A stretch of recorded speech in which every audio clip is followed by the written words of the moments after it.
Right, in today's video I'm just going to show you quickly how to set up profiles for your edging.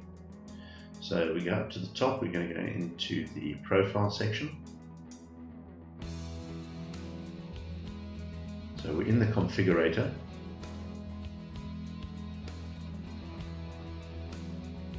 And if you use the configurator, you'll know what I'm doing now. This is just your pre-setups for your cabinetry, but your edging is going to be set up in a different place.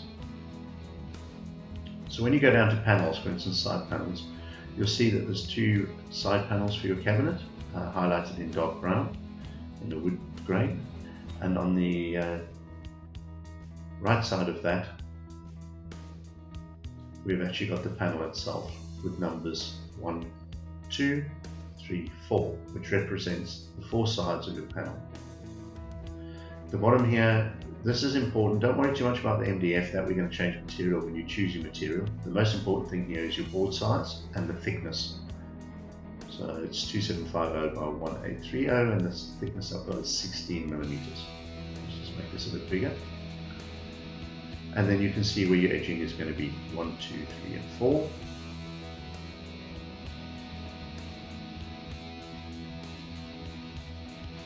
And we're going to be looking at the 4th side, which is the front edge of your carcass panel. And down here you can see we've got edge banding 1, 2, 3, 4.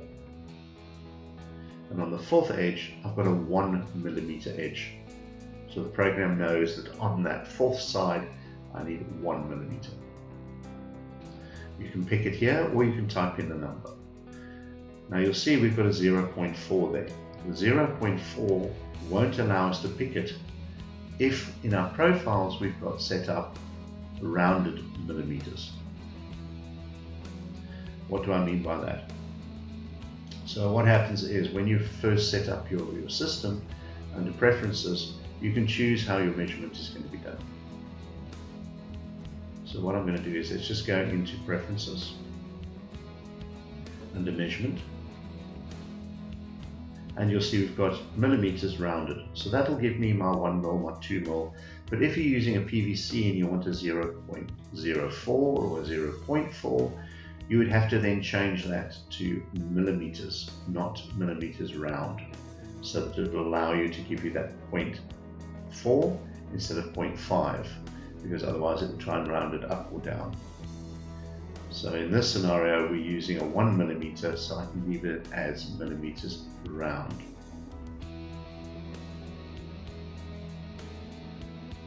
Just going to make this bigger so you can see. So partitions, the 4th edge is also 1 millimeter. Go down to shelf, front edge of the shelf, number 2 is on 1 millimeter. Then when we go to our doors, I've set the doors up all the way around as 2 millimeters. So the program knows that all my doors are going to have a 2 millimeter edge.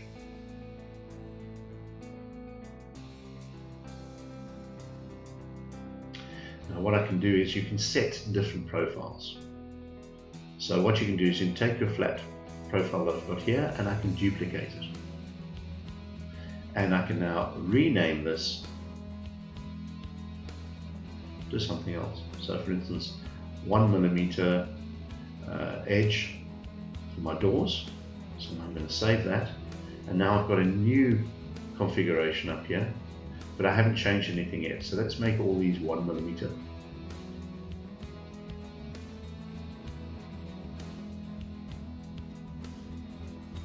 Okay. And I'm going to apply it. Now what happens is, depending on which one I choose, will give me my 1 millimeter or my 2 millimeter. So if I go back and I turn around and I say on my doors, you can see now they're all 1 mil. If I come back and I use my standard flat pack, which was a 2 mil, and I bring it in, my door edging has changed back to 2 millimeters. So this comes in handy when you want to use different styles or different finishes for different jobs. So you can set up different profiles depending on what you need for that particular job. So for instance, if you're doing a job with PVC and this is 0.4, you can set up a system where you would have that named as PVC 0.4, and that would be your profile settings for that. So you don't have to change everything, because when you do a duplicate or a copy of it, it copies everything you've already preset. The only thing you're going to change is maybe your edging. The same as when you go to your draw setups for your gaps. For Bloom, for whatever, you can set up different gaps, like A will be, for instance, 12mm, that's the size of your runner gap, so that you can set up different profiles for different hardware on your runners. This comes in handy when a client doesn't like the price that you've done for Bloom and now they want it all changing. You don't have to go all the way back and change every cabinet individually. You just literally will go into your profile, choose your generic or your grass or whichever one you're using, and then select all at the bottom, say apply, say OK, and your whole job will be updated so that all your draw boxes will now use that configuration. So you don't have to go and redraw or replace every cupboard. So it makes it very fast. And you can also apply to selected items. So if you select a particular cupboard and you only want one cupboard changing, select it, pick, apply to selected items, and then it'll only do that one item. So just to show you something quickly, I think what I'll do is let's bring in a cupboard. This will give you a little bit better of an idea of how it works. I'm just going to bring in a standard 400 base cupboard. And what we're going to do is we're looking at this back profile. So at the moment it's got the flat back where it's nailed to the back of the cupboard. Now if I go in, let's move this to one side, and I want to change this to an insert back. I'm going to go to insert back. I'm going to come down to the bottom, apply to selected item. I've only selected that cupboard, apply it, and you'll see it's automatically changed it now to the insert back with the cleats changed, and your back panel is now inserted using slot grooves. And it's only changed that one cupboard. Now I can go back, and if I change this again to a flat back, again I'm selected on only items that are selected, apply, and it's automatically gone back to my flat back.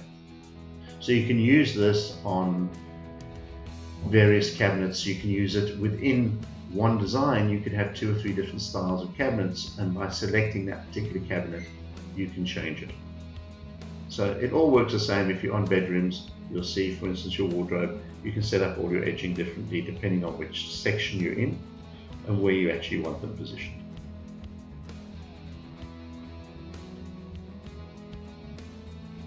So every section can be built the way that you want it to be built.